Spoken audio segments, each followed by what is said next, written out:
Hi, this is Deepak here. Hi, afternoon, sir. Good afternoon. Okay. Oh, Rajiv is also Good afternoon, there. Hey, everyone. Rajiv. Sir, we will start at 2. Sure. Hi, Hi, Rajiv. Deepak. Good to see you after a long time. Yeah, same here. How are you doing? Surviving so far. Where are you now, Deepak? Same Lanco Hills at home. Same. Oh, at home only. Okay, all right. Didn't see you out here in the society. What is it? Uh,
Yeah. Good afternoon, sir. Afternoon. Hi, everybody. How are you doing, all of you? I think all panelists joined. Sir, Ash- they are joining. Yes, sir. Deepak sir and Rajiv sir had joined. Okay. Others are joining. Deepak sir and Rajiv sir had joined. Sir. Okay. Hi, Deepak sir. How are you doing? Raman, good afternoon. Afternoon, sir. Pleasure to see you, sir. Yeah. Same here. Same here. Yeah. And Rajiv sir has joined. Yeah. Hi, sir. How are you doing, sir? Hi, Raman. I'm doing fine. Thank you. How are you doing? Very good, sir. Very good. In fact, great. Yeah. How has the day been so far? Day is good, sir. I think it's going very good. What about you, sir? How's the work going on? Work is going very well. All virtual. Oh, virtual, yeah. So how do you feel, sir? The efficiency of the work, has it increased, or has it like little come down? Because when I'm interacting with the various HR, the different business heads, different opinions coming in, sir. So what is your sir, response completely? From an education industry perspective, I think I am happy to see efficiency increase. Okay. So But it's I can been tell far you- more. It's been far more productive the last 6 months. I Yes, can say. but then sir, I have a different viewpoint. So because I have approximately 1,500 students, which is studying. Yes. So when student at the high energy level, at the age of 22, 23 years of age, when you ask them to sit at the home, so I can say because of force, they're sitting at the home. If you ask them to come around in the campus, they'll run around in the campus. Absolutely. That's it. Absolutely. I mean, the holistic education is missing. You Yeah, know, absolutely, sir. Yeah. we are just doing whatever best can be done, but holistic education is definitely missing. And social interaction is one big play, especially your students, the senior Right. students. Yeah. So we saw a lot of suppose I personally feel that there is no skill set what you cannot train through the online conferences. But then after some time, it becomes really challenging that the student pays attention, the network, and all those combining through the energy drops by. But whereas in a class where you can see everybody 30, 40, 50 at a scope, so you know what they're doing. So either I think some new digital transformation has to happen where you can see everybody at the scope, what they're doing and what they're not doing. So I think the analytics has to play a major role. Yeah. So we are using Microsoft Teams, and it has a feature where you can see the entire 25 students in one class, all live. So that is very exciting. The teacher is seeing all 25 students live. The students are seeing the entire screen, which is showing all 25 students. Sure. So that is really helpful. It makes you feel that you're still in a class, and we have made the picture also in such a way that there are four benches. So you're actually sitting in a row. Oh. So that's possible in Teams, Microsoft Teams. Yeah, that's the thing. Yes, agreed.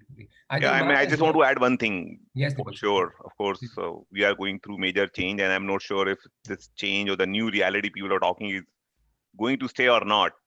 But when I look back my own education days, and when I was studying my engineering, and one thing I realized that, and if I look back and if I think today, I don't think classes has helped me to learn. Actually, it was the interaction, the live interaction, which has helped me to learn, and which is making me whatever I am today. Not because the classes I attended. I think this is a big one part which students are missing, starting from the beginning till the end of their career. So my sense is that in the coming time, there will be a mix of both online learning and classroom learning. One cannot complement each other all the time, or one cannot replace others. One can complement each other, but one cannot replace others. Agree. Okay, so I think it's a more of blended learning. So I think the more panelists has joined. I think Hamsaz ma'am has joined. I think Sanjay Chandal sir has joined. Dr. Nirav Mandir has joined. So hi ma'am, hello sir, welcome How here. are you? Yeah, Raman, good afternoon to all of you.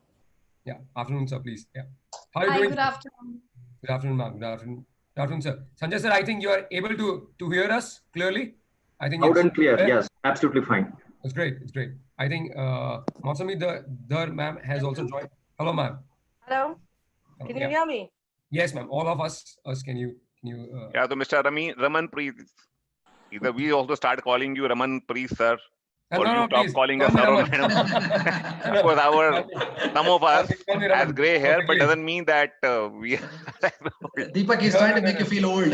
He's making you realize your age. Not at all. Okay. I think we'll one more minute left, so I can brief about that. What are the various HR analytics? I think this is today's topic for the analytics and what kind of analytics is value adding to the various HR functions. So I think you all are veteran into that field. I think the guidance has to come from your side. I'll be just doing a small work to ask few questions. That's it. So my question will be more revolving around from the onboarding of the members to the exit. So it's a huge work of data analysis. So starting from, so my more emphasis will be on the work, and that how any employee or team member is doing a work, and how the various analytics is playing a major role. Second, if you can bring more talk and thoughts about the artificial intelligence, machine learning, and the NLP and speech using onto anticipated of the data.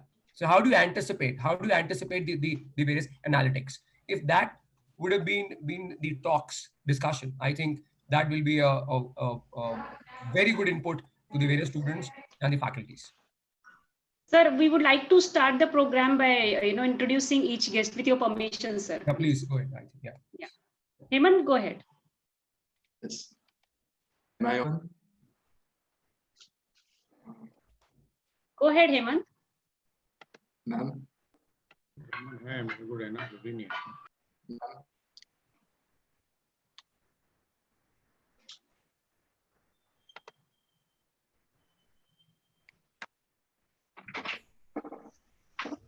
Am I audible? Yeah, you are audible. Yes. So, okay. Thank you, sir. A very good afternoon to all the dignitaries and members present. Welcome to HR Colloquium 2020. I am Hemant Thakkar. It is a matter of immense pride to speak here before all of you this afternoon. We are here today to witness the first student-driven conference of PIBM. To start off this event, first we have our chairman, Mr. Ramanpreet sir, to address all of us. I'll request sir to commence this session. Oh, thank you, Hemant. I think, yeah, I'll just take 2 minutes to welcome all. So I welcome the entire corporate leaders, basically the HR heads, HR leaders of the various companies and businesses. So the basic points, what we'll discuss today here is the best practice of HR, or in fact, I can say the changing practice of the HR, what is happening right now. Digital transformation, which is very, very important these days, and continuous improvement and innovations. So topic of today would be an HR analytics. So what we'll discuss more in detail. I think this entire HR processes, policies, digital transformation is to add happiness and health and progress in one's life, and which can further also impact very strongly onto the top line and bottom line of the companies. So PIBM, actually, I'll just give a brief of the PIBM. That PIBM got established in 2007 with the trust called IRES. So IRES stand for Indian Academy of Empowerment and Education Research. The basic aim on the vision the PIBM got established was to skill students, was to give various competencies that further they can solve the problems of the companies wherever they join, or they create their own company. So entire this vision was in 2007 when we initiated this PIBM as a campus. So I'll give you a small brief that what kind of awards and what kind of rankings what we got it because of our unique teaching and training. To order to achieve that PIBM will produce a talent which is able to solve the problems of the companies and add growth to the various companies. So PIBM designed various kinds of learning methods, pedagogies, in fact. So these pedagogies are designed basically onto the focus towards the experiential learning, that how a student can be trained in 1 year or two years of journey, experiential learning. So with that, they are able to solve various problems of the firms and companies. Because of continuously working on the methods of learning, so PIBM got NAC and very strong grades in the NAC, and PIBM also got one portion of the NAC, which is where we got 98% on teaching and learning methods. So our teaching and learning methods has evolved in past various years.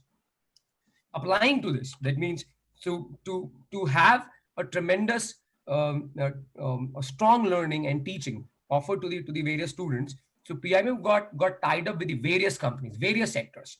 So we got tied up earlier with the FMCG, then CB, and then steel, cement, banking, NBFCs, and then various kind of e-commerce commerce firms, and we adopted the various kinds of content what they're teaching, and we build the competencies on that.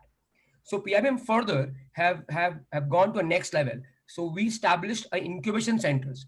These incubation centers was called IRC. IRC called as industry representation centers. Why we did that? Because student can have the maximum skill set, they can have maximum experiential learning, and they can work in tangent to the various companies together to solve the problems of the companies. So we formed various company centers in our campus where PIBM and the PIBM faculty and the students can work together on that. Hence, so today's topic, I think what is also very close to my heart is called analytics. I think so we will commence this session with once again welcoming from my heart and welcome on the behalf of entire PIBM faculties, PIBM students, PIBM non-teaching staff, and I'm thankful that you've taken your time to give an information and a brief on the analytics for HR. So I think with this we'll commence the session, and I think Hemant, if you can brief about entire I think the corporate leaders, so we can commence immediately and quickly. Yes. Yeah, Yes, sir. Thank you, sir. So thank you, Raman, sir, for addressing the students and the dignitaries. Today, we have a stunning panel to discuss on the topic HR analytics and its future. The discussion pointers are role of analytics in HR, current trends in analytics in HR, how this pandemic will shape the future of HR analytics. The discussion will be of 45 minutes, followed by questions and answers round. So without spending any moment, let's start with the introduction of our panelists.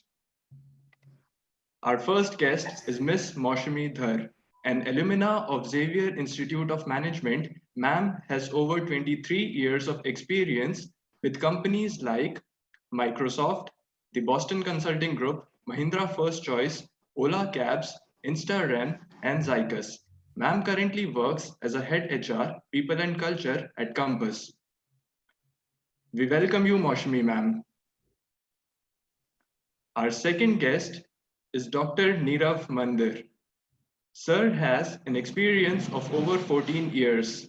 Sir has completed his postdoctoral fellowship from South Korea, PhD from USA, Advanced HRM from IIM Ahmedabad. Sir currently works as a Chief Human Capital Officer with Sri Ramakrishna Exports and is a recipient of accolades like Most Influential HR Leaders in India 2016 by World HRD Congress, 100 Top HR Minds India 2018 by Times Ascent, Youngest HR Professional of the Year 2018 by National Institute of Personnel Management. We welcome you, Nirav sir. Our third guest is Ms. Hamsaz Basunia Wadhwani, an alumna of University of Bristol. Ma'am is a strategic HR professional with experience of over 21 years with companies like WNS Global Services, MA HR Services, and DCB Bank. Ma'am currently works as the Chief Executive of the Seventh Fold. Ma'am is an expert in recruitment and compensation and benefits, talent management, HR consulting, and advisory. We welcome you, Hamsaz ma'am. Thank you, my pleasure. Our fourth guest is Mr. Sanjay Chandel, an alumnus of IIM Bangalore. Sir has over 22 years of experience with companies like Taj Group of Hotels, Siemens, AXA Business Services, and Capita. Sir currently works as the Senior VP and Head HR of Sterling. His professional experience spans across diverse areas: strategic planning, large account delivery, operations management, business process re-engineering, framework implementation, solution designing, Lean Six Sigma, project management, change management, delivering technical and behavioral training, devising and implementing learning and development strategies, building high-performance culture, and high-performing teams. We welcome you, Sanjay sir. Our fifth guest is Mr. Raman Angra. Sir has an experience of over 23 years and currently works as a head HR in a leading pharmaceutical MNC. Sir is an NLP coach practitioner and has previously worked with companies like Winsome Group, Dabur International, Ayurved Limited, Torrent Pharmaceuticals, Kima Boilers, Alchem Laboratories, and Centus Pharma. We welcome you, Raman sir. Thank you. Welcome, sir. Our sixth guest is Mr. Deepak Gupta. Sir is an alumnus of IIT Roorkee. Sir has over 21 years of experience and has worked with organizations like PCL, Kane India, and Deloitte. Sir currently works as Senior Director and Head HR at SS&C Technologies. Sir is an expert in mergers and acquisitions, advisory, shared services, and analytics. We welcome you, Deepak sir. Our seventh guest is Mr. Rajiv Tupsakri, an alumnus of NMIMS. Sir recently was given the award of Most Influential HR Leader in India by World HRD Congress. Sir has worked with companies like Mahindra and Mahindra FES, Raymond Limited, and HCL Infosystems Limited. Sir currently works as the HR Director of Nord Anglia Education. Sir has over 24 years of cross-functional experience in areas like manufacturing, product development, performance management and organization development and marketing, strategic planning and human resources, corporate HR, and strategic HR business partner. We welcome you, Rajiv sir. Thank you very much, Hemant. You're welcome, sir.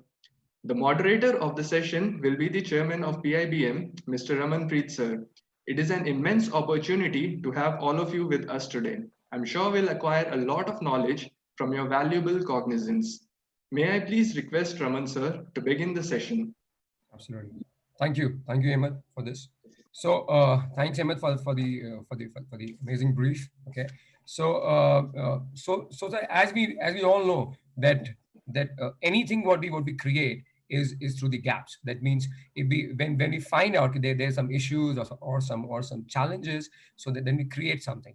So my first query and my question to all the panelists, that everybody is talking about AI and data. So earlier also the Excel was there. We used to calculate a lot of stuff in data. So what do you feel? Where is the process gap? You feel which are the processes having a gap, and what do you feel that yes, AI has to be implemented into various processes? So I just want to have a small understanding from all of you from the process gap understanding and the usage of AI, and then we can go further on to the sessions. Please, sir. I think we can initiate with the Deepak Gupta sir, and then one by one, sir, whoever wants to speak, they can speak together. Yeah. Sure, Raman, thank you very much. So first of all, I mean, these are all the buzzwords, isn't it? The analytics, the AI, ML, and of course, HR cannot be away from all these things, all these happenings. Now, first of all, your question is, what is happening in true sense in AI, ML, and how we are implementing these in across HR spectrum, the big spectrum of HR. So first and foremost, I just want to tell everyone, all the students, all my esteemed guest on this forum is that HR is going through major transformation currently. And one of the transformation, what we are looking at is where business start looking at us as a strategic partner, not as the tactical partner or the tactical executioner.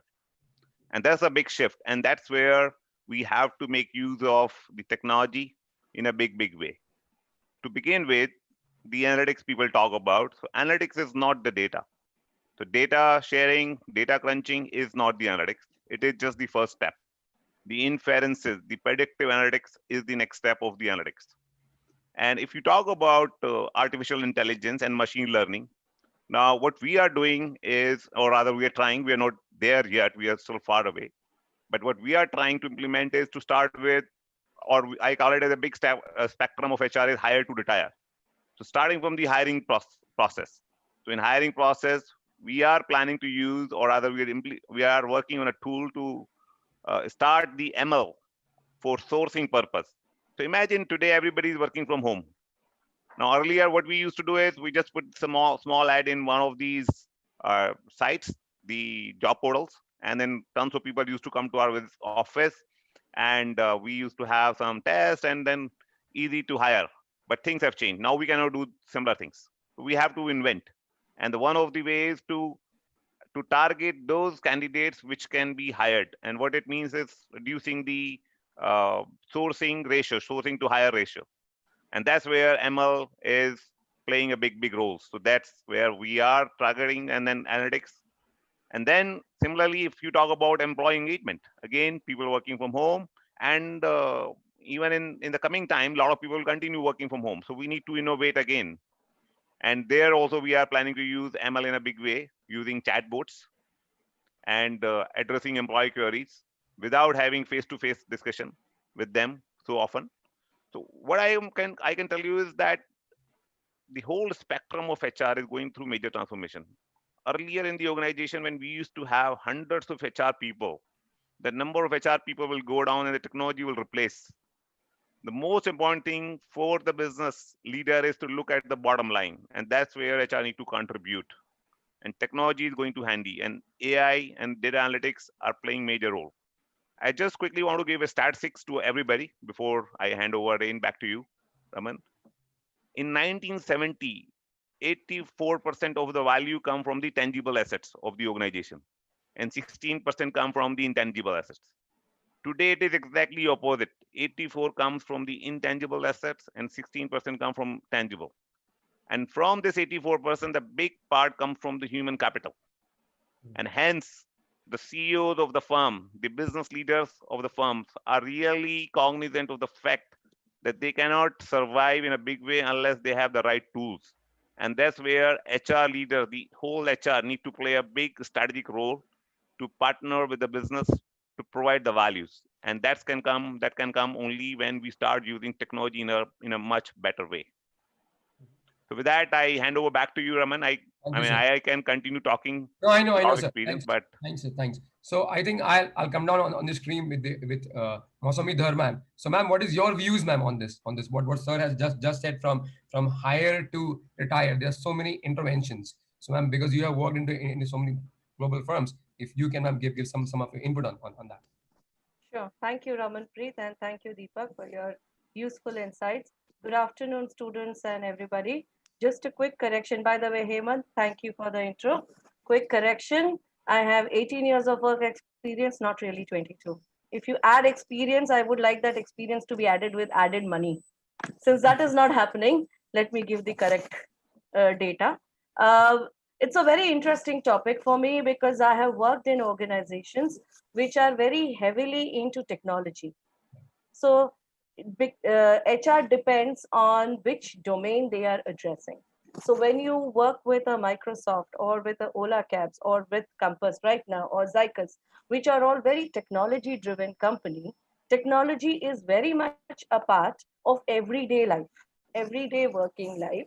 So I would like to take that happiness and pride and joy in saying that we have been future ready.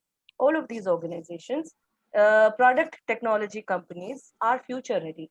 So what people are trying to do today, using bots for various activities, robotic process automation, understanding which part of a job can be outsourced to bots or use technology for which part of the job, it has been done 4-5 years back by these organizations. So we are already, some of these, again, it is domain specific. Perhaps it is a little difficult to do in a manufacturing setup. Maybe it is difficult to do in an FMCG setup, but this is already done in the Microsoft, Googles of the world. So we have been using HR analytics in a very strong and in a very big way. And we use HR analytics for predictive strategy, for responsive strategy, for business decisions. All right. Employee engagement, employee life cycle is a secondary thing. The primary function of HR is to partner with business, to become a very strong and dynamic force in helping every CEO, every business head, a partner who the CEO can reach out to and say, hey, if I have to reach this this revenue in 2 years, help me do a backward integration with respect to people and resources. How do I get there? So that is the primary function. And this is something that I feel very strongly about. This is probably my 4th or 5th stint as an HR head. And there has been a learning in each of my stints. And with each of these stints, my learning has got only stronger. My conviction has become only stronger that the function of HR primarily is to also be a very strong enabler to drive business. If we cannot do that, then HR function is facing redundancy. Because employee engagement can be outsourced, right? Payroll is already being outsourced to multiple other places. Recruitment can be outsourced. What cannot be outsourced is the intelligence that only HR can bring on how to use human capital to the best of its ability. So we use some part of what we know and some part of what technology brings us, and we combine it together, integrate it together to give a very strong business strategy. I'll give you an example. 3-4 years back, we started doing this, and I take a lot of pride in saying, so I have been an HR consultant with BCG. BCG, if you know, is a strategy consulting firm. So we do different consulting for clients, and HR is one practice area. So we used to derive a formula called as calculating the cost of attrition for every team, every department, every group. And it's very difficult because to calculate the cost of attrition, you have to apportion everybody's time cost. For example, if I'm spending 1 hour each day for interviewing, that is a cost to the company. So like that, you take the cost of everybody involved in hiring, in joining, infrastructure cost, training cost, manager's time cost. It's a big cost. And you can the rent cost of your office, you can actually pinpoint the cost of attrition of a person if he leaves after 3 months, after 6 months, after 1 year, after 2 years. Businesses are not used to getting that cost. It's an invisible cost. Managers have this habit of hiring whoever they want, and then after 3 months saying, this guy is not performing, put him on a PIP, let him go. So when we developed this entire thing, we used it in, we first internalized in Zycus, and we started showing how the cost is being borne by the organization each time a wrong decision is happening. And people were not aware the cost can go to crores. Actually, it goes to crores because you have to take in every cost, including infrastructure cost. That's when the business gets very affected. They get very jittery. And then they started investing in good management styles. They started investing in making hiring a stronger thing and not like, okay, let's get somebody in, let's fire somebody. So HR analytics. So it's a huge analytical tool, right? Getting all of this data together, you program it and then you fit the data so that it churns out the numbers each time. It's a huge complex calculation. We use that number to tell the business, hey, don't think it's an easy thing. Just because you have a PIP process doesn't mean you can use it whenever you want to do whatever you want. There is a cost. Tell us who's paying for the cost. Is it the manager? Is it the business leader? Is it the VP? Tell us.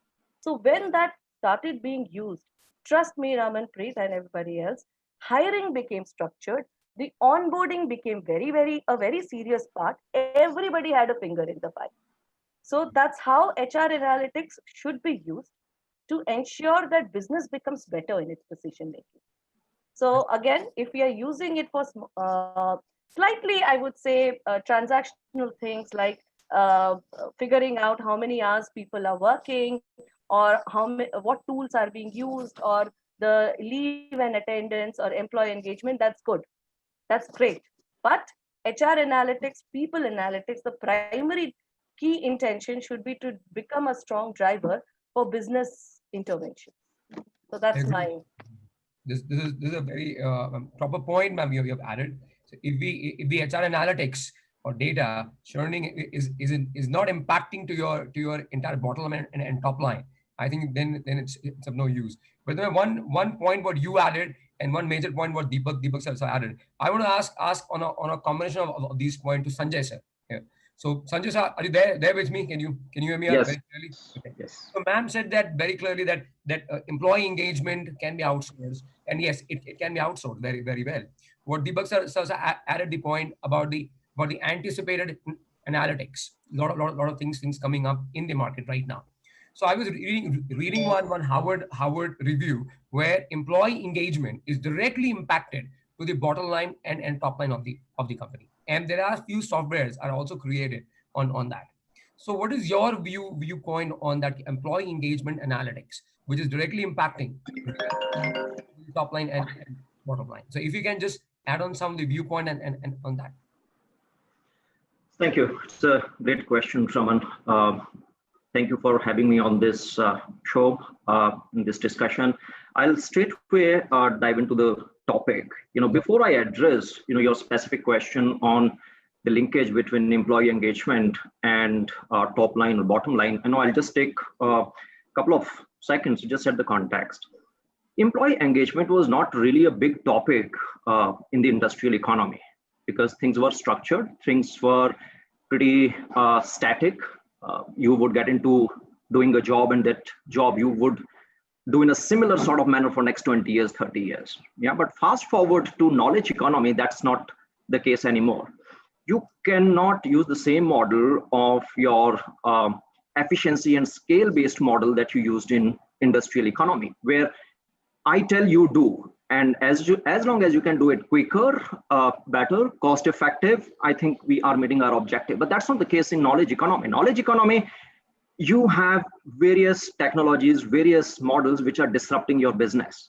Yeah. So when you work in that sort of environment, you start focusing on the levers which will give you competitive advantage. And then when you peel the layers, then you find that whatever you do, whatever technologies you build in or different models you deploy, at the core is always people. And if you don't know, what is helping you unleash the creative side, the innovative side of people, you will not be ever able to address the challenges that you're encountering. That's a big shift from an industrial economy to knowledge economy. Now, that brings to the forefront the whole topic of employee engagement. Employee engagement was not a big thing. We talk about 60, 70 models where organization was a king. Then you move to a model where boss is a king. And then you move to a model where objectives are king. And now we are moving into a model where actually employees, the teams, that is in the in the core. Now, yeah, I think we have lost. Yeah, Sanjay. Yeah. What motivates them? What keeps them work every day, every single day, and contribute? And discretionary part is the most important part. You can get somebody to do the bare minimum to protect their jobs, to just exist. And just kind of carry on, but that's not the case anymore. If you have to motivate somebody to bring in that extra bit, that discretionary effort that somebody can always withhold, but how do you motivate them to bring in that discretionary effort and give their 100% every day? You have to really look into the aspects that motivates them, and that's where, Praman, your point, and this is a study. 5 to 7% increase in employee engagement scores has a direct impact on your bottom line and top line by 15 to 20%. And in that sense, it's very important. But now, how do you capture those elements?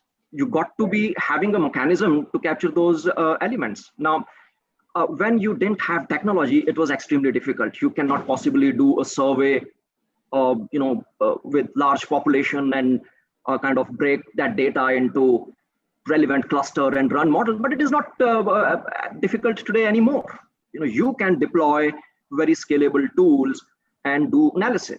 Now, we earlier used to do annual engagement analysis. Then we said, oh, annual is too longer frequency to do one analysis, because by the time you do its result, things have changed. Then we started doing half yearly, and then we now do quarterly check-ins.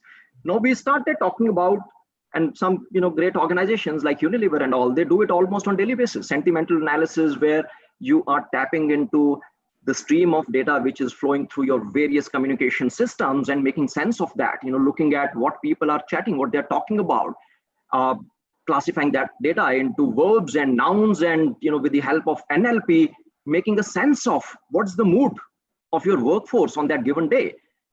If you take a decision in one part of the world, but you have 15 different offices, it's not humanly possible for you to really know what's the impact of that decision in those 15 different geographies, different sites. But today it is possible, and that's the power of analytics. That's the power of capturing these sentiments and making sense of it and taking very agile decision, almost with a zero lag.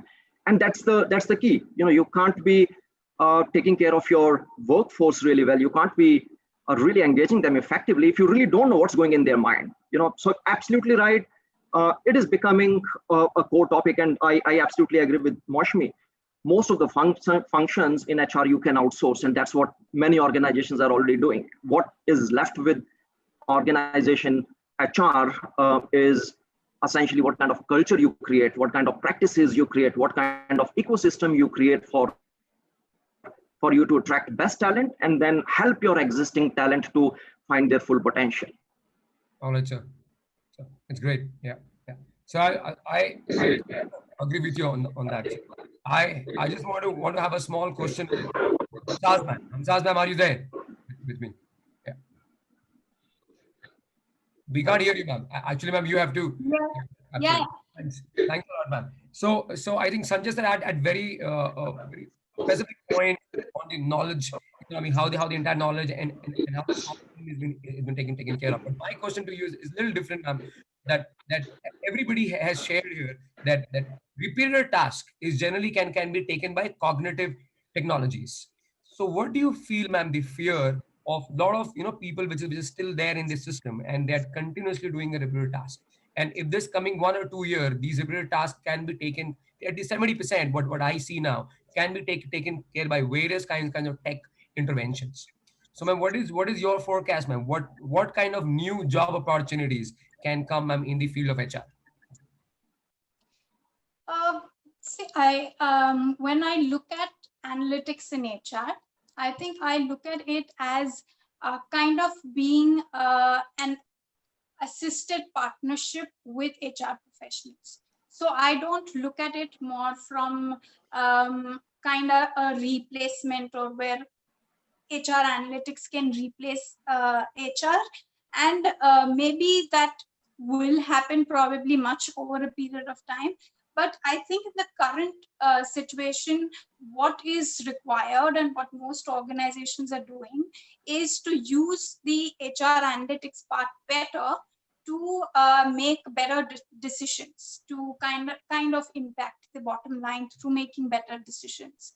So for example, let me give you a specific example that we worked on, which really worked. And this was in the space of more predictive analysis. So when it comes to HR, I think we're fairly good with the HR analysis of the past data and sort of using that to do things. But somewhere when it comes to predictive analysis, we're still fairly newer as compared to probably other departments in an organization. But let me talk to you about this one example and tell you how it really impacted the organization. So we created an actual model using AI to predict which employee is going to what right. Okay, so this was in an organization that was facing early attrition within 6 months was fairly high. Of a person joining. And so this model actually predicted that, worked on a lot of data, of course. I mean, that's how it created the model and said, okay, these are the people that are going to attract. And then the HR team started using that data to engage with those specific employees more, to understand what more can be done, to understand what are the really gaps with these people, specifically, what is the struggle, etc. One of the things that came out very strongly through the model was that the product training, when it is happening within the first 15 days of a person's joining, the person is better likely to stay for longer than 6 months, as versus when the product training happens in 30 days, right? Just that difference is making an impact directly on the attrition of a new joinee. And attrition, like Moushami as well talked about, is a direct impact to the cost, direct impact on productivity and various things. So I don't need to talk about that. But this is how you can use HR to predict a lot of things. In the other area where predictive analysis and HR analytics is used now is on the recruitment front a lot. So what we had done in one of my organizations was we created again a model. A lot of data was looked at from an existing high performer point of view, to say who are the high performers in the organization, what is it really that, and every data that we had about them, and to understand that, okay, so what was so different about them? What is it that how can we use this to better hire? And we created a model. So every time CV was shortlisted, the bot would actually tell the recruiter, hire the person, don't hire the person. Okay, the recruiter still had a right to veto the bot and say that, okay, doesn't matter, I'm not going with the bot. I still go ahead and hire this person. Okay, so the recruiter still had that right. But over a period of time, you have this data then, which shows that, okay, you vetoed the bot, but the bot was actually right. Or you didn't veto the bot and that was great, the bot was wrong. So you're constantly improving your data and getting better at decision making. Okay, so I do feel when you're talking about this in both these scenarios, the analytics was more assisting the decision making. It wasn't kind of replacing. It wasn't so much of that. And so when you look at jobs, it will typically be that most HR people, irrespective of what function you are in, you will have to have a bent of mind of understanding analytics, understanding what AI can do, where's the opportunity, how can you really use the data to make better decisions in your domain. So that skill will be very important for any HR person, irrespective of, which function he is in. Okay. I hope I answered your question. Yeah, yes, 100%. Good point. I'll come back to you, ma'am. So I just want to ask you, Dr. Nirav Mandir, sir. So one point which is really as always bothers me all the time when I interact with so many head HRs, that generally when you run your PMS and it takes so many days. So when you interact in the month of February, March, or sometime, it takes so many days. So what is your understanding and what is your take on what kind of PMS analysis and analytics in your company or whatever models you have seen, which can help the HR persons to evaluate PMS faster and quicker? Thank you very much, Raman, for having me, and good afternoon to all of you. I was curious about what question Raman will be giving to me, because when you are having the galaxy of speakers like and you are especially at that 4th or 5th place, you don't have nothing to say because everything might have taken away. So thanks for choosing this separate question for me. When we are talking about when Mr. Gupta has talked about the AI and the predictive analysis part, most we talked about the various methodologies, how we can calculate the cost within the HR. Sanjay talked about the employee engagement, and Amsal talked about how they are utilizing the recruitment. As more than 400 students are attending this session, I would like to quickly brief on what HR analytics in a fundamental is all about, and then I'll specifically answer your question. So when you're talking about the HR analytics, I simply means when Mosmi talked about that the total experience what she is carrying is 18 years, is not more than 20 years. And so it's all about the correction. Starting from the Industrial Revolution 1.0, we were in a dilemma that certain process can be done in a certain manner. And we are pretty much confident about that particular thing. But by having the HR analytics in place, we can actually sense that whatever we are doing as of now might be carried out in a different manner. So when we are talking about HR analytics, it's all about doing, when the employees are working in their organization, the immense amount of data is being generated in a timely manner. So how we can assess those data sets and how we can utilize those data sets in the interest of the organization and to maximize the performance of the employees, because we have to really make sure that by utilizing the data, we can actually align the HR objective with the organization goals. And that's where the HR analytics takes place. If I may throw some of the data, because we are living in a time when the intelligence is the most valuable commodity in the world as of now, and especially in the context of the organization, especially post-pandemic, as per the report shared by the Center for Monitoring Indian Economy, in the month of April, May, and June, totally more than 21 million people have lost their job only in India. And if we talk about last month, only in July, more than 5 million people have lost their job. So the HR is under tremendous pressure, so is the organization, where the organization is cutting the corners, reducing the operating cost, and how they can maximize the potential of the personnel working with the organization. So that's where the criticalities takes place. And as Raman, you talked about how the HR can create and add the happiness into the organization. So I firmly believe that in the words of Mr. Matthew Ricard, who is the world's happiest man, we cannot add happiness to anyone's life unless that person himself is not willing or herself is not willing to add happiness in their life. So here the role of HR is just to be the catalyst where we can create the employee experience and create the value for our employees within the organization. So if I may sum up, and if I may just intersect each of the alphabet of the analytics, because the students are there, so I want to run the basics and the fundamentals of the HR analytics. So if I may just intersect each of the alphabet, the first alphabet, A, stands for the agility part. As I earlier said, that we as employees are working in the organization, that immense amount of data is being created. So how whether the data which is being created by the employee working is agile enough where that you can utilize the data in the interest of the organization. So agility plays the important role in the analytics part. The second alphabet stands for the N, which is the nuance. So by utilizing the best of the HR analytics tools in the organization, you can actually distinct your organization in the same sector, because now there are no sector where you don't have any comparison or the competition from the your peers or kind of a big bosses in that particular field. But you can actually distinct your organization by applying their HR analytics tools in the organization, and it can create a different nuances. The second S stands for the ambiguous part. Data, as I told you, we are having the enough data. It's like the millions of numbers are there in a spreadsheet, and without having the tagline of that spreadsheet, the data is ambiguous. So one is to be intelligent enough to have that how we can actually leverage the data, how we can fine tune the data and utilize the data in the interest of the organization.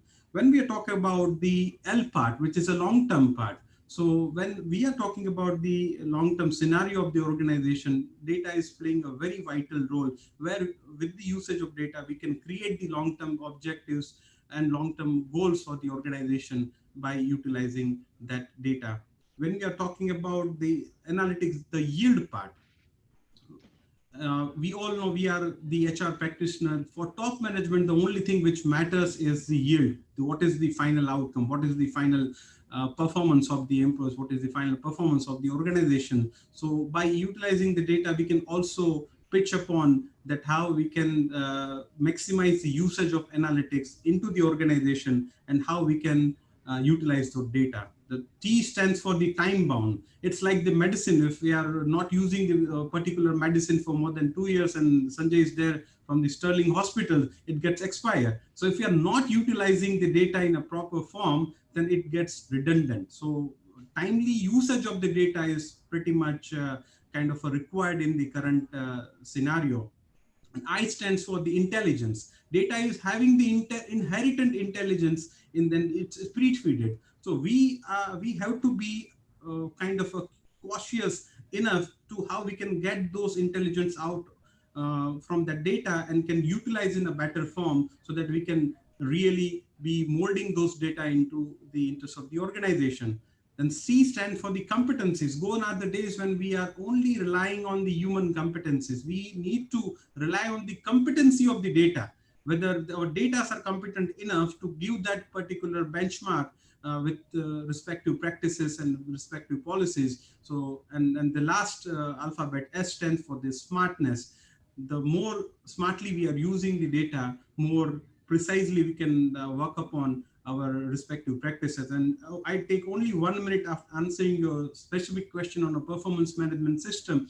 At SRK, which is the world's largest diamond manufacturing and export company, so we do have the artisans in place, and we have defined the respective PMS process in such a transparent manner, where if I may start my work in the early morning and I finish my work in the evening, so one can get the summary of the entire work being done in a particular way. This case has been written specifically by the IIM Ahmedabad, how the transparent PMS system is all about. So when Sanjay is also talked about that Unilever is taking the daily kind of a performance assessment for their employees, so as we, and then at the time of the annual appraisal, we don't need to tell them what is the performance of the particular employee, because it's being seen transparently on the screen and everything is being done in a transparent manner. Thank you very much. That's my take on this. Thank you, sir. Very well explained the model, sir. Analytics, I must say that the way you answered it is very good. So it's been said that either you trust God or trust data. So the way you said it's fantastic. All right, sir. So I think, so my one question goes to Rajiv Tuskey, sir. So so I think you're able to hear me out, correct? Yes, yes, Raman. Yeah. So a lot of budget goes, sir, in the companies for L&D department, and generally for various sectors, they invest a huge amount. So how do you connect the entire learning, training, development of every hierarchical structure or every role what is there in the org, and you connect back with the the PMS structure, that how is the one person is doing a good job, whether not doing a job or a good job. So how do you connect L&D specifically using these analytics tools? If you can give some little brief, I think that will be better. Yeah. Sure. Thank you very much for the opportunity, and my best wishes to PIBM. So essentially, what I would like to start off with is I strongly believe that human is not a resource. Okay, and this is something that needs to really sink in, because the way, when HR people start talking, with the business, they start treating people like any commodity. Yes, we need to get the attrition down, we need to get retention up, we need to get productivity higher. Please understand, they are human beings. Okay, we all are human beings, right? And we do have emotions, and we need to understand how to manage emotions. While of course, we will talk about efficiency and effectiveness, the golden words used in every industry. And the business will obviously look at you or HR from a higher productivity standpoint. And definitely, when human is not a resource, you have to keep investing in every individual. And that is what the L&D department actually aims at. If we look at the, inverted triangle, the front force is largely the functional training or the technical training, because that is what is the need of their role. But as you move higher on the inverted pyramid, you have to focus on more and more leadership training. Unfortunately, in any of the education system that we have in India, a lot of inputs are given on functional understanding of HR. If we talk to students, probably they'll be able to comment on what is compensation and benefit, what is recruitment process, what is employee engagement process. But if you put them in a situation of a manager, they'll not be able to tell what is the best way to handle a particular situation. And academics is not, has yet to come up to that level, where they will be able to get in that. So this L&D is something which helps all the people up in the hierarchy, to be able to deal with the situations, because frankly, they don't need functional understanding. They have got built over a number of years, of what HR as a function is and what HR needs to deliver. Integrating this part to the performance management is very critical, because at the end of the day, business definitely, as every esteemed panel member mentioned, is measured through top line, bottom line, and the employee happiness index. If these are the three things that we will look at. And employee happiness index comes if the performance management system is more of a development system rather than an evaluation system. Unfortunately, most of us have thought of PMS as an evaluation system. And this mindset needs to change, that it is a developmental system. And that's where L&D integrates to that. For example, in my organization, we have moved away from annual appraisals. Okay, we don't do the classical annual appraisal. We have something called as competency evaluation, okay, discussions, and we have performance review. And both these dialogues happen on month. And this is where technology has helped. This is more into the predictive space, where what we have done is we have identified the competencies of the organization, which employees should be having to take the organization to the next level, and which is in alignment with our organizational competencies. Those competencies are then mapped into people, tasks, and work. So they are broken down over here, and they are converted into behaviors, because at the end of the day, when a staff or an employee will demonstrate behaviors and will not demonstrate a competency, that's a skill that they have in between. So the behaviors are very easy to observe, and it is easy for a reporting manager or a line manager to identify those behaviors and mark them. So this tool helps to identify and mark those behaviors. And every month, these behaviors that are recorded get discussed between the line manager and the reportee, so that they are completely aligned, so that the staff knows whether they're aligned with the organizational requirements or no. So when you're doing this discussion for month on month, at the end of 12 months, you don't have to do any performance appraisal, because every month you have guided the staff at the right to realign with the organizational competencies, and thereby enabled with proper L&D programs, which will actually make a difference. Because we can run generic programs, there are generic programs of L&D, you can do programs like how to work within teams, or how to many standard programs you can run, but basically if you are able to identify a training program related to the behaviors, which is aligned to the competencies, that is far more effective. And that is what that at the end of the 12 months gives you a better results, and employee is also much more satisfied because organization is directly investing in the staff and not just running general programs. So that is my submission. Thank you. Thank you, sir. It was a good, sir, indeed, and information, sir, about how do you connect people more onto the emotional patterns and more onto the pattern, and then you check their work ability. So my last, I think, question which goes to Raman sir. Hi, sir. We share the common name. So Yeah. So sir, we spoke. I think everybody spoke about brilliantly about the various part of the HRs. My one question to you, sir, is compensation. That when we have PMS structures, when we have PMS analysis, and when we evaluate people, and depending upon the work, what they bring at the task, or depending on the competencies, which is aligned with the org competencies, and they bring at the table, and then compensation is been offered. Generally, sir, when I meet a lot of business heads, so generally the talks happen. He's not better compensated, or he's compensated low. So what kind of compensation analytics, sir, is what is happening right now? So can you give me a brief which connects with the competencies of the organization, competencies of the human being, the task, what he brings at the table, and accordingly, he must compensate. Yeah. Thank you, Raman, first for bringing me on this panel. So I'm really glad to be here with all the senior people from HR Fitness. And then, about the question you have in mind about the compensation part. So of course, first I'll talk about the evolution of HR being into manufacturing industry for most of my tenure of almost 20 years. So I've seen the HR as it evolving. So when we joined the industry, because in manufacturing industry basically we were considered to be IR officers, or basically the people who are required for administrative support, and all those were the basic requirements. The maximum expectations from the HR was towards the basic HR operations. So then slowly it moved to the strategic roles, wherein for last say 1 decade we see now people from the top management are expecting the strategy, which is say 1/3 of our role. But in the coming days, if you see, whenever we hire the HR professional or leader for the organization, so he first sit with the management and then look back at the data what is available, and then they re-strategize the whole thing. So this is one thing which is evolving around.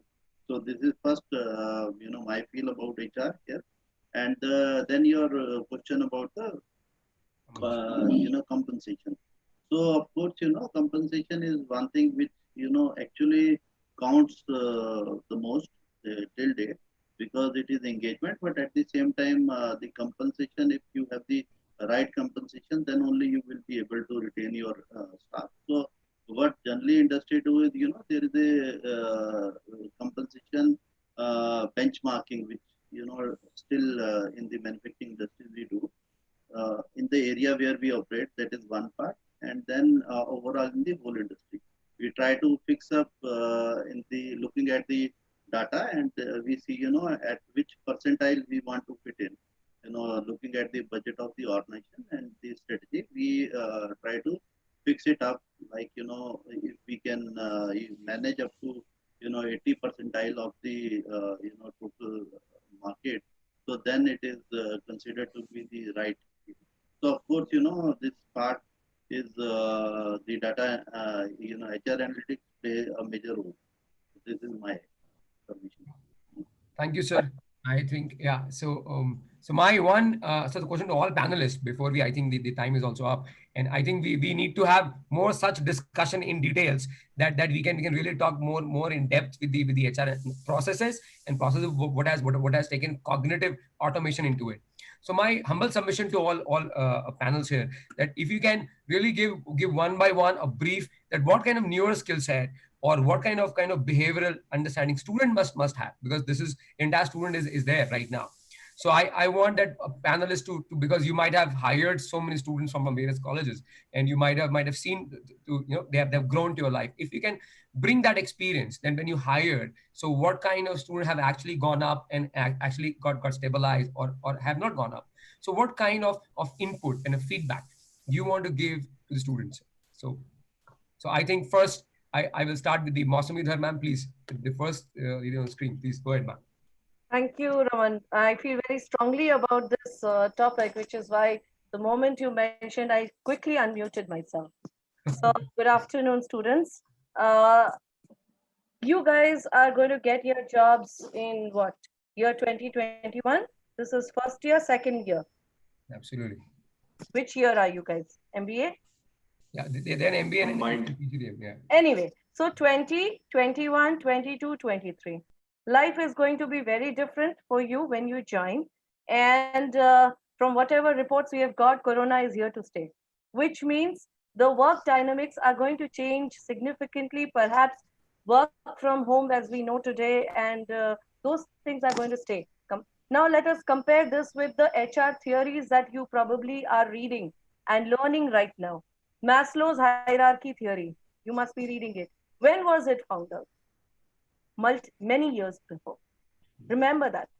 Every HR theory that we fall back upon has not been transformed to keep into mind today's requirements, today's generation, today's dynamism. Not that they become irrelevant, they are still relevant, but we have to apportion it with today's time. Today, honestly, so everybody, when we are hiring, like I said, we are hiring for top tech talent. All right. We usually pay probably what top 5% of every industry pays. Like, Google's, Facebook, Microsoft's of the world are the top payers, right? And even when we pay that much, we consider ourselves very lucky if an employee stays for 2 years. Okay. 2 years, we'll say, hallelujah, good job done. That is the truth of today. Okay, so when we are dealing with people who are 21, 22, 23 years old, they have seen a different life. All right, the last World War happened in 1942. Since then, India has been in various wars, but nothing significant has happened which has transformed our lives. Perhaps Corona is the first transformational change that this generation is seeing. As a result, the mindsets, the way you look at life, the way everybody looks at life is different. There is no, the depth has to be built. All right. So similarly, HR people have to start thinking differently. There was this time when, when I was new in this, there was a lot of kid glove treatment. We don't call as weaknesses. We color them sugarcoat them in words like areas of improvement and things that you need to develop. That is all true. But does that hold true for people who are not used to being given strong, regular feedback? If not, let's change our strategy.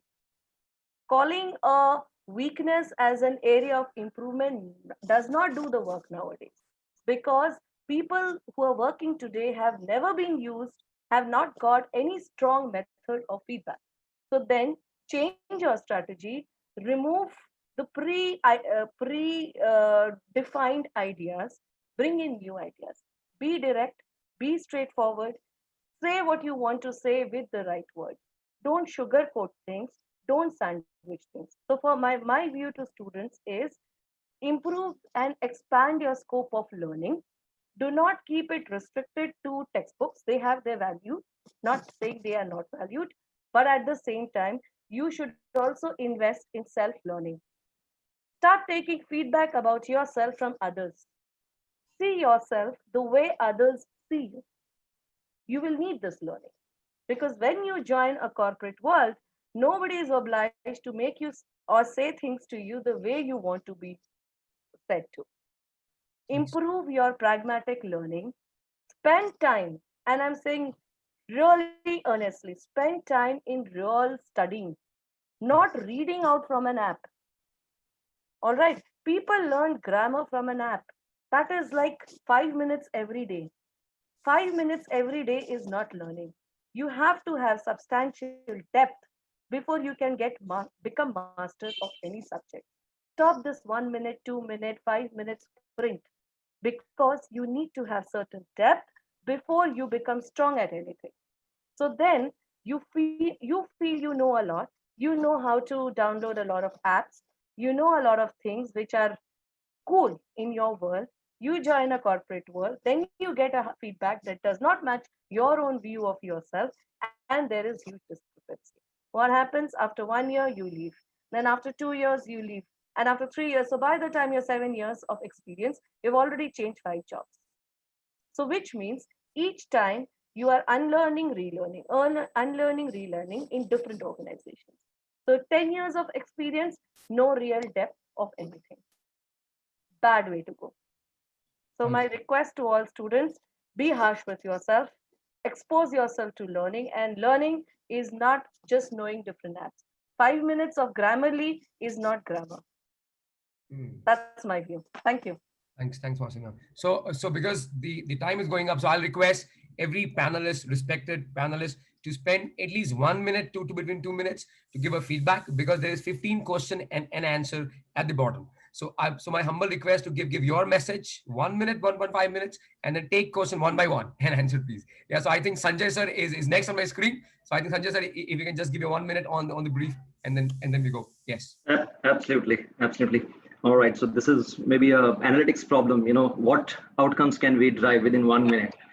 All right. So I think students, I would suggest spend some time in exploring what is your purpose. Now, what do you want to do with your one wild, precious life? Spend some time exploring that. Even if you have to spend 2 or 3 years of your life to explore, sample different things and find out what you really like, please do that. You know, because there's a long life ahead of you, 35, 40, 50 years of career. And if it is not linked to purpose, it is very easy to get disillusioned after 5 years, 10 years, and really don't know where I'm making impact, whether personally or professionally. That is one. Second, please remember the shelf life of your skills is very limited. So please be lifelong continuous learners, because new concepts will come, new realities will come. Unless you have this attitude, you will not be able to make your careers, you know, it won't be a longevity in your careers. Yeah. So I think I leave you with these two advice. First, understand your purpose and invest in lifelong learning. That should probably take care of most of the things. Thank you, Raman.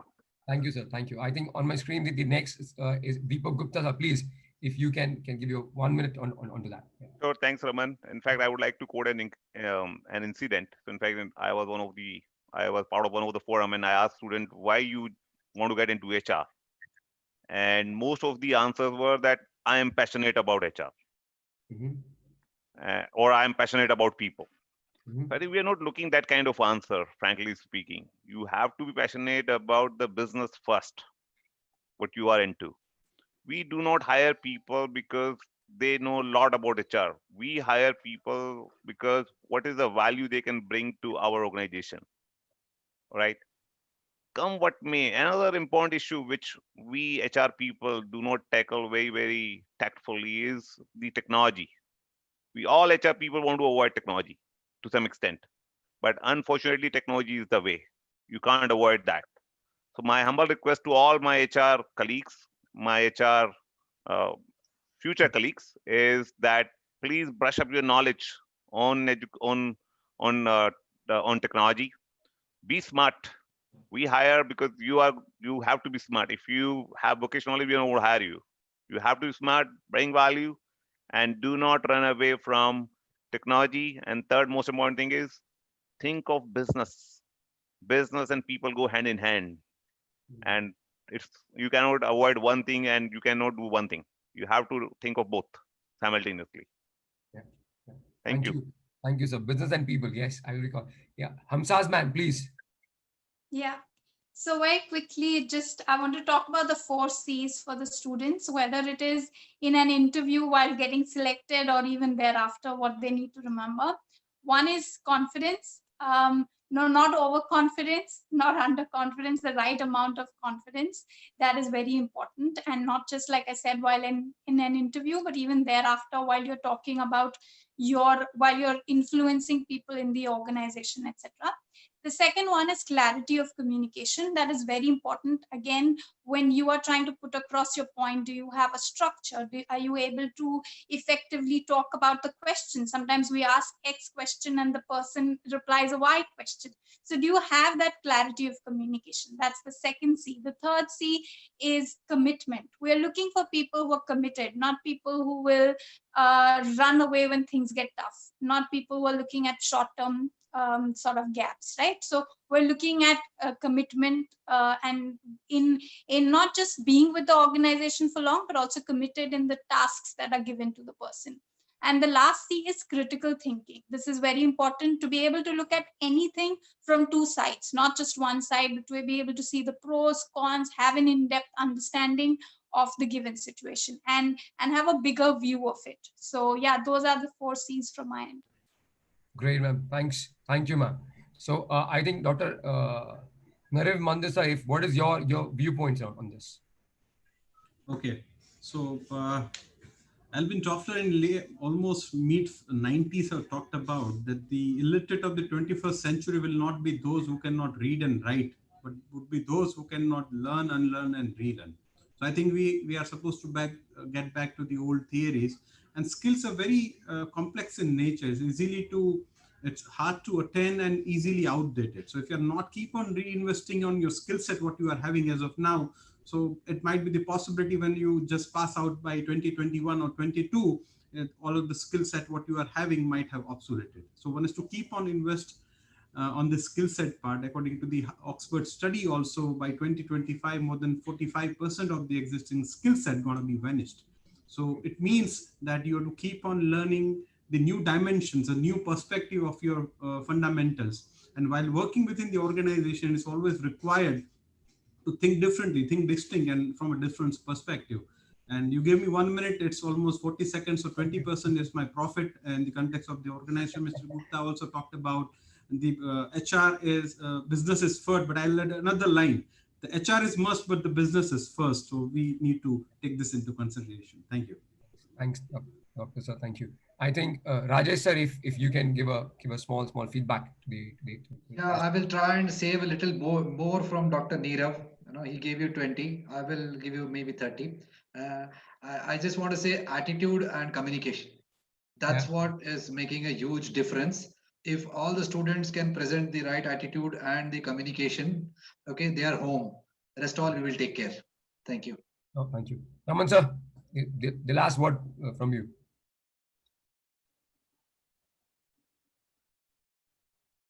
So you have to unmute yourself, sir.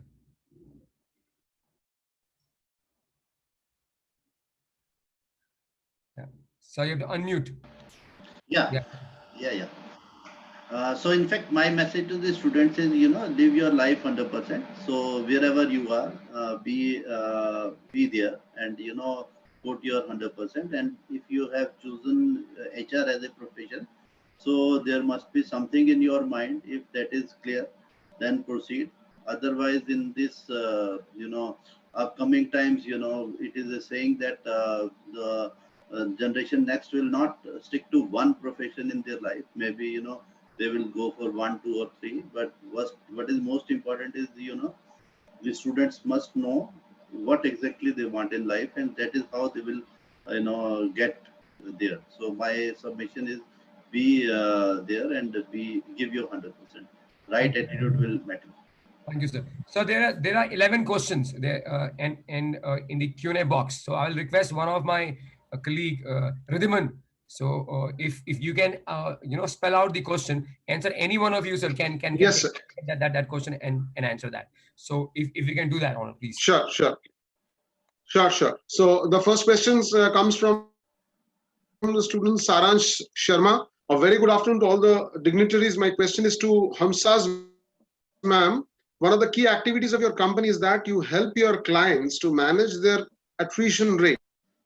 But due to the current pandemic situation, a lot of companies had to cut down their workforce strength. did your company made some major changes in the way of handling these issues? If yes, then can you give us a brief about it? Hamsaz ma'am, this question is for you. Yeah, so I think in the current situation, managing the attrition was not the key priority from an HR point of view, because generally with the way situation was that a lot of people were nonetheless wary of making job jumps at this point in time.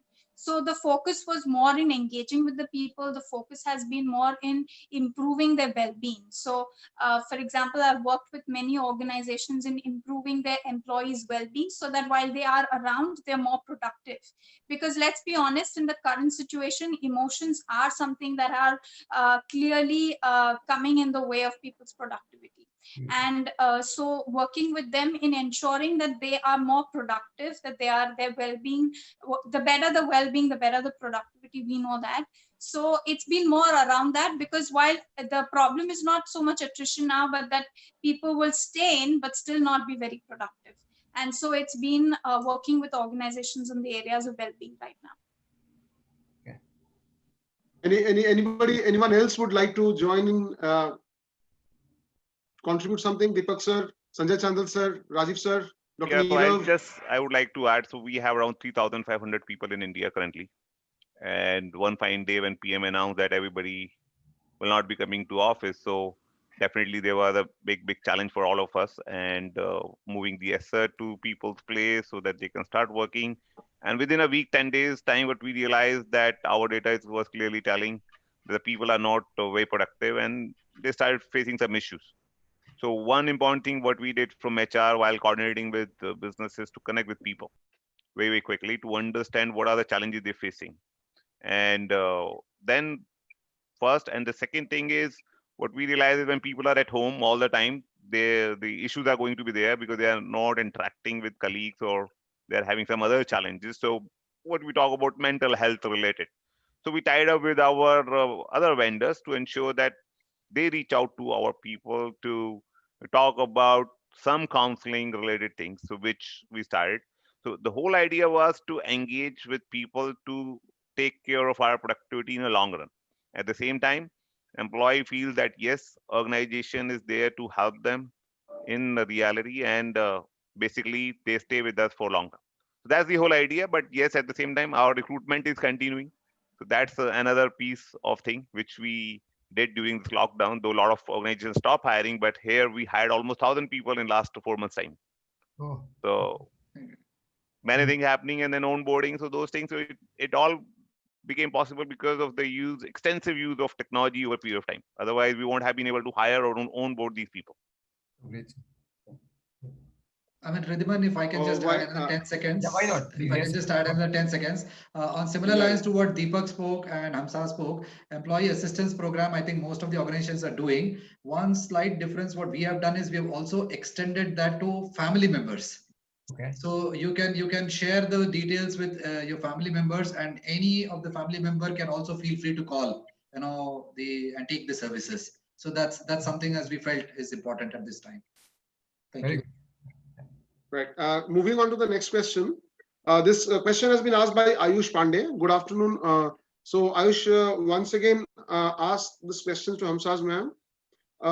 Ma'am, I was going through your website, and as you have diverse experiences, many feel one of them is mental health. What challenges and problems faced by employees in working 9 to 5 for a long term? How the employees and the employers used to manage these working hours and non-working hours to be stress-free and mentally free? How they manage their emotional imbalances and professional balances? Okay, that's a heavy question, but I think and I'll talk more from a current relevance point of view, that so in fact recently my organization did a survey across different organizations, employees, in understanding the whole well-being part.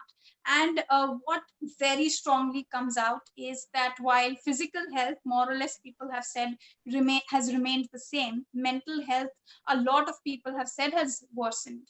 And a big part of that, there is a big correlation seen between that and what they consider work-life balance. So amongst various other things, they've rated their work-life balance very bad at this point in time. And that has resulted in the poor mental health, the poor mental well-being of people. You know, the very, very surprising data is that currently almost 49% of employees, and it's a very high number. Being an HR head, when I saw the number, I was shocked. 49% of the employees are facing either depression or anxiety in the given situation. So these are the things that are definitely going to be a priority for the HR, irrespective of, you know, wherever they are in the journey, in the well-being.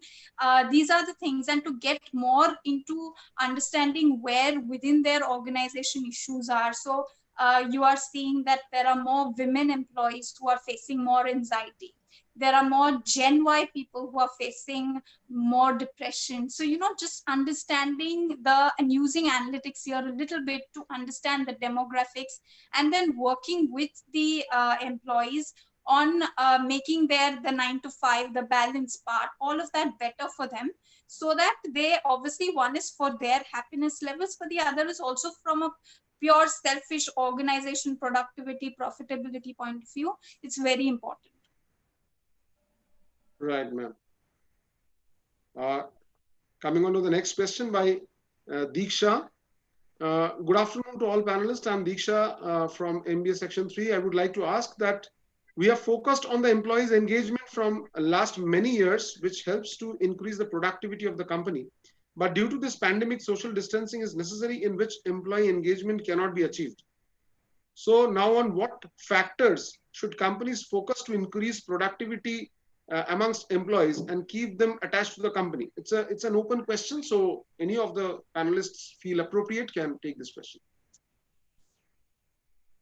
Maybe let me give it a shot. See, the definition of employee engagement is not restricted to the confines of when you were in office, you used to meet people, interact, and run programs. I think it goes far beyond that. And it is important that you reiterate your purpose, you reiterate your long-term mission, and bring employees to the fold, because if they feel that they are contributing, their work is meaningful and it is adding up to a larger mission and larger purpose of the organization, there is a connection that happens between the employee and the employer at a very fundamental level. So that can still be done through virtual sessions when you meet up, how you do meetings, what's your culture, what kind of engagement models that you choose to put in place. Yeah. So first is to be able to create that connect. That is very essential, because if employee is not able to see a connection between what they are doing, whether they are really contributing to the organization, I don't think they will really be motivated to put in their 100% in the job that they are doing. Second is, the models have to change in terms of how you interact with people. Just because now you are virtual, just pinging people 24/7 because you have their numbers, or call them on Zoom meetings, or just frantically gather everybody to discuss every sort of thing, can also cause a lot of cognitive dissonance in people. So you need to put rhythm, you need to put routine, you need to say this is where the boundaries start, this is where boundaries end, and again, the interactions need to change. How are you doing is the question that we typically ask, but we don't look for a response back. It is just a very ritualistic sort of question that we ask. But we need to remember that this is probably first time in a long time that the bottom 3 pyramids of Maslow's need hierarchy are compromised. Yeah, physiological needs, security needs, and social needs, all 3 are compromised in a big way. And that is resulting in a lot of anxiety, that is resulting in a lot of, mental, instability in a lot of cases. So the way organization put those processes in place to interact with people, to solve problems, to collaborate on issues is very, very important. I think a lot of focus has to be shifted on the softer aspects of managing your organization, and eventually productivity and those kind of things will eventually get taken care of. Yeah. So the definition of employee engagement needs to start with those softer aspects: purpose, how you conduct yourself, do you allow your employees, a cadence or a routine, and how do you bring in, a sort of stability in these difficult times? So I just want to add one thing here, if I may. In the Sure, same sure. survey that I was talking about, employees had to rate various things that they expect from their organization right now in the pandemic situation. And you'll be very surprised to know that virtual hangouts and fun activities is something that employees rated last. So they wanted a lot of other things. They didn't expect that their organization will kind of do a lot of events and things like that. So it is not really a priority, I feel, at this point in time, to keep the employee engagement high. Like Sanjay said, there are various other things that are more important for employee engagement than just the events and socializing and stuff like that.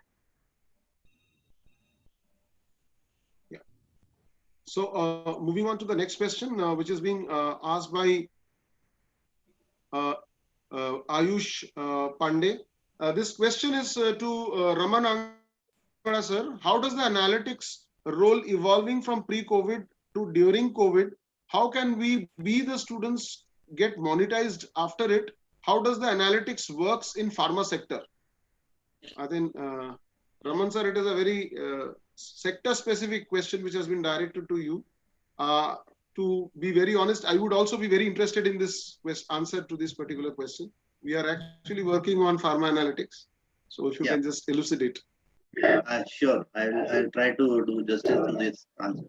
So in fact, as you know, the pharma industry is actually a knowledge-based industry. So for us, it is all, the regulatory business. So all historians are very, very important because there are many things which we write against the incidents or deviations or change controls that happen. And but actually how we write is, is not the reality what happened, or, they are not able to write precisely what has happened. So for us, historically, people who have been into the organizations play a very important role. So for us, attrition becomes so important. So we want people to stay back, and the continuity is very important.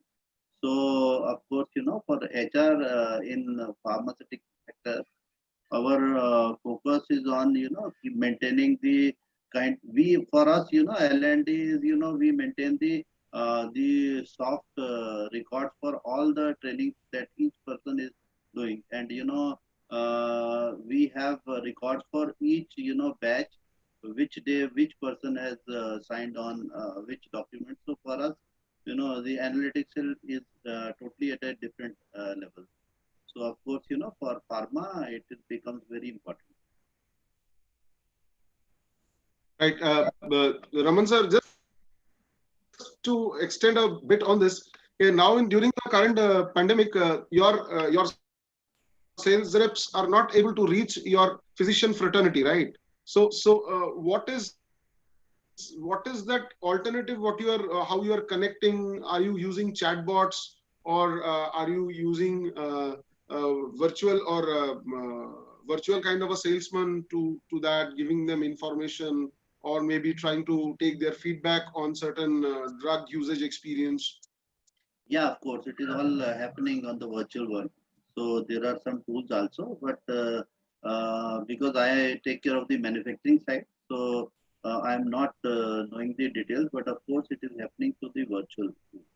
So even, in the pandemic situation on this COVID scenario, for our employees, we have organized certain programs on the virtual front. So that was specifically to handle the, the stress or anxiety they have been facing.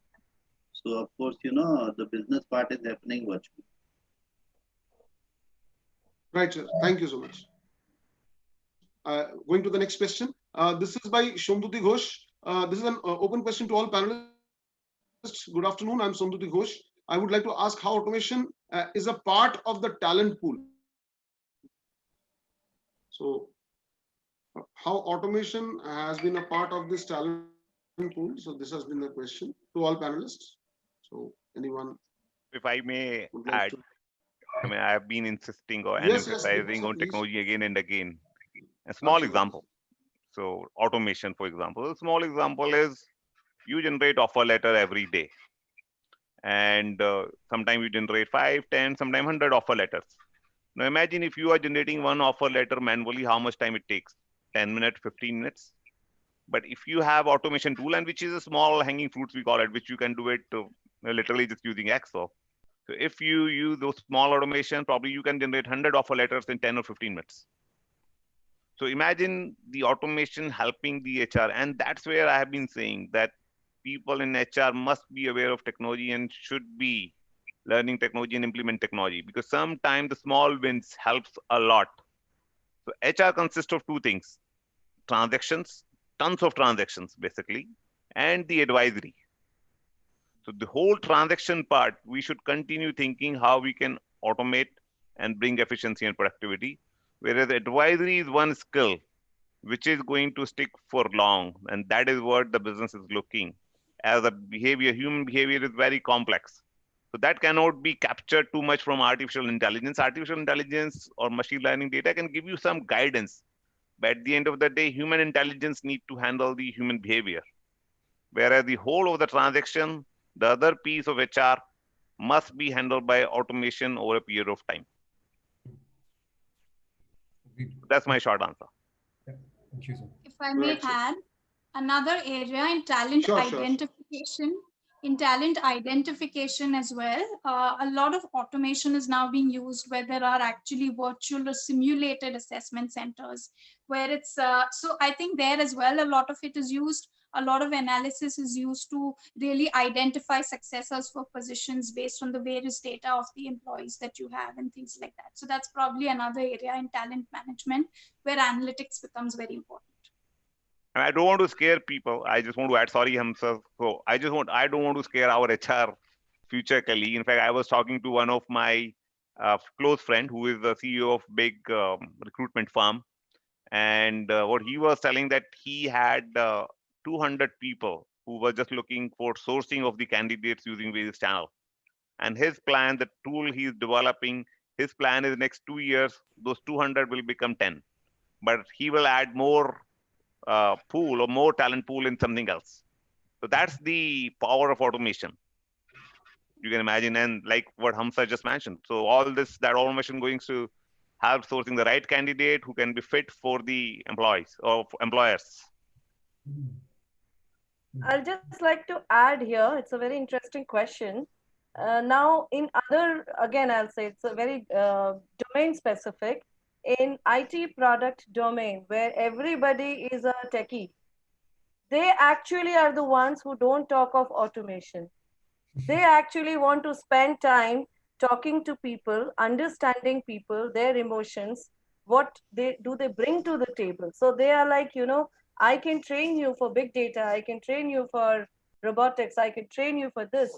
What I can't train you is your own learnability, your own self-awareness, your own ego states.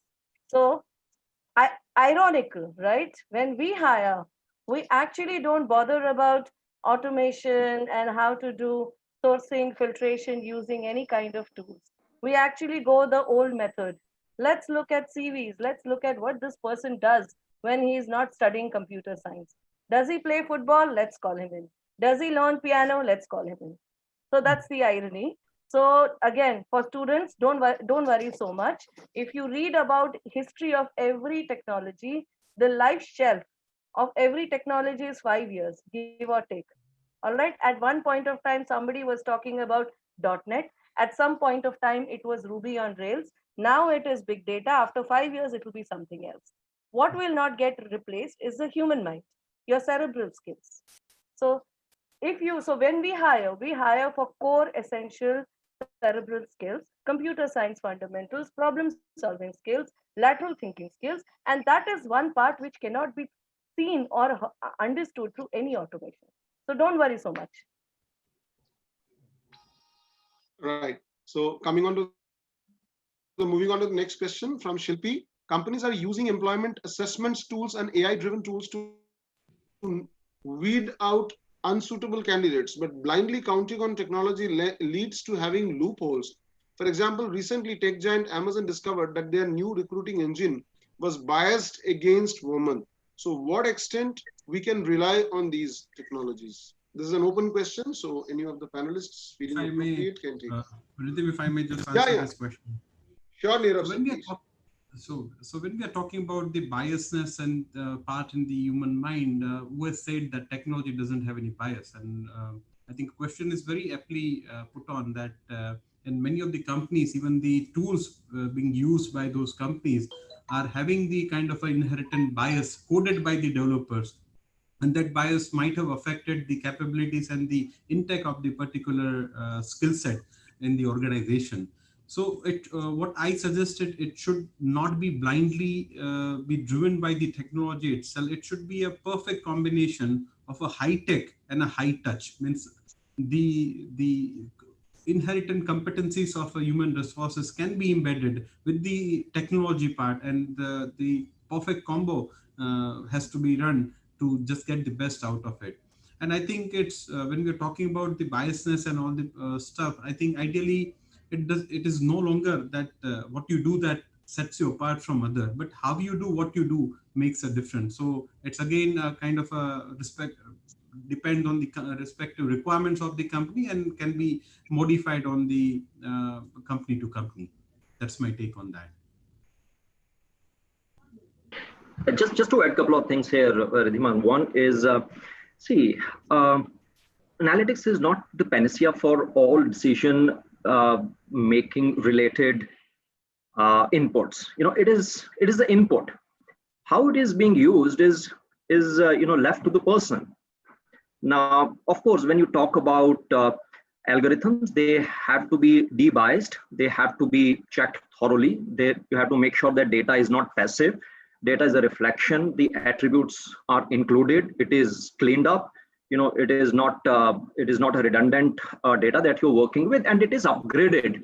I think those are some fundamental things that any data scientist would know, when he's working with a data set.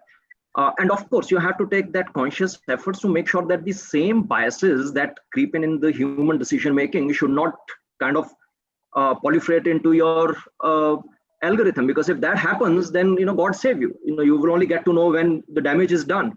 But there have to be some checks and balances, and there are organizations who are working on putting the best practices on these things. So this will definitely get taken care of. But the problem actually doesn't end here. Problem actually starts here, because once through the analytics you produce very useful insight and present it to people, what sort of decision do they take? I'll just quickly tell a story in 30 seconds. There was a shoemaking company. I think it was doing around on social media. It's quite a nice story, so I'm sharing it with you. Some of you must have kind of already known it. So they sent, shoemaking companies sent two market research people to some remote parts of Africa to do research that whether there is a possibility for them to extend their market there or not. Both of them, they came back. One said, no, nobody wears shoes there, so there is no market. So that is the conclusion of one person. Other person says, nobody wears shoes there, so there is a huge market. Yeah. So now, see, meaning making is also going to be equally important. It's not that just data is thrown at you and you will be automatically able to take right decisions. Yeah. So there is a whole range of things that you need to do through the continuum, from the debiasing the algorithms, upgrading data, to again, making sure how someone is making right sense out of that data and taking right decisions. Absolutely. That's it. Yeah. So certain subjective angles, Sanjay sir, you are suggesting needs to be added over here, so that there is a human mind which also contributes into the right kind of people are onboarded. Not only a set of algorithms which actually dictates or makes a very clear precision that this is right and this is wrong. Absolutely, Ridhiman. See, if you get data to tell you 100% right that this is the decision you have to make, you don't need a decision maker. Because your data is telling this is 100% that this is the decision you should make with 100% certainty. No, it is probably impossible that you will get that kind of insight into complex issues. For transactional issues, yes and no, fine. For binary issues, yes. But for more difficult issues, you will only get probably up to 70-75% accuracy, that with this level of accuracy you will be able to make this decision, and then rest is left to the human being who is making that decision. And if they don't understand the context, they don't understand the ecosystem, they don't have that all qualitative insight into that situation, then even the best analytics will not save them. They will eventually end up making some blunder there. Sanjay, just to So I make just, it, Sanjay, just sorry. to Deepak, just 30 Sorry, Raman, I seconds. just want to add one thing. Probably, I mean, though I agree with Sanjay most of the part, but I mean, that is what the analytics. So we are not talking about data entry. So probably we can talk offline, but analytics is making big difference in big decision making, except the human behavior. Let me just tell you one thing. And therefore I recommend all the students to watch 2 movies on my recommendation, read 1 book. So the movie name is Moneyball and 21. And the book name is Origin by Dan Brown. Yeah. So you will get to know, I mean, the futuristic, though those are some futuristic things, but how the analytics and the technology, the AI technology can actually change the world. Absolutely. I mean, something, Raman, something that will easily connect with all of us in India, especially, is cricket. And if you know, the passion for cricket is very high in India. So there is a lot of technology which has come in last 10 years, but still umpire seems to be still on the ground. And with all this technology, ideally umpire should go home, and there should be an automatic decision coming in. But that's not going to happen, as we'll have the umpire on the ground, and technology will aid. It's more of an aid. So, sir, so because we have Raman, allow me to just add to what you said. The umpire will remain on the ground, yes, but the umpire also needs to upskill himself. He also needs to understand that the rules of the games have slightly changed and needs to add on new skills. Otherwise, at some point of time, stay relevant, Maushami. Yeah, stay relevant. Yeah, in any case, all complex decisions are being taken through technology, not by umpire directly. I think wherever it's a straight decision, umpire, but wherever the complex, go to technology. Well, if you open cricket up, it will be a long debate. I think there is a last question in the question box by our student Anish. If I may be please permitted to read out this question. Anish asks, my question is HR analytics and measurements of strategy performance, will it work out? There will be more focus on how do you integrate, because integrate a related product measurement change. So this is what he's trying to throw up. So he has emphasized basically on integration more than analytics based decision. So any viewpoints onto that? Because this is the last question what we have in the question and answer box. No, I think what it is referring to is what we were discussing previously. Is technology going to be more of an aid in decision making, and it is going to be a blended approach and upskilled decision making rather than technology taking over the human side of decision making, is what I could understand. Yeah, I think the question amidst of all this discussion, this question was by default already answered, I believe. Yeah. All right. So sir, these are wonderful talks. I think the students and the faculty has gained a lot from this. And so I think that all of us have experienced AI. Just a last word, so that AI is human made all the time. So we have made those engines, those statistical AI, futuristic AI will not take any inputs. So once we've configured the inputs, after that the AI themselves start taking input. So that technology yet to master in that. So I think we as all said that every 5 years tech is gonna change. So in totality, I mean that AI and human mind both together can bring the amazing results on the earth. So I think now it's time with Hemant Thakkar. If you can please, honor everybody. Thank you, Raman sir. It was indeed a learning-filled session. I hope this session was as fruitful to you as it was to us. Thank you, panelists, for graciously answering all the questions. Now, I'd like to invite Ms. Aditi Aljapurkar, ma'am, for the vote of thanks. Over to you, ma'am. Thank you, Hemant. Good afternoon, everyone. It is my privilege and honor both to express a vote of thanks to all the illustrious members present in the panel. I believe that the experience and knowledge you have shared is truly a learning process for all the students. The message you all have given is that the future we have is to move from amateur data management to professional approach of analytics, so that every aspect of business along with the HR function is quite demonstrable, quantifiable in adding value to the business bottom line. So thank you all. I'm also thankful to our Honorable Chairman, Ramanpreet Sir, Principal Director Tamuli Sir, Dr. Riddiman, Praveen Gaurav Sir for their presence and encouragement. So on behalf of PIBM family, I express my heartfelt gratitude to all of you. I also express that we would be happy to have you all in our PIBM campus once this pandemic is over. So thank you all. Thanks. Thank you. Thank you. Thank you, sir. Thank you. Thank you, everybody. All the best. Have a good day. Thank you, Raman. Thank you Thank very you much. for the opportunity. Thank you. Thank Thank you. you very much. Pleasure to have Thank you, you, sir. Thank you.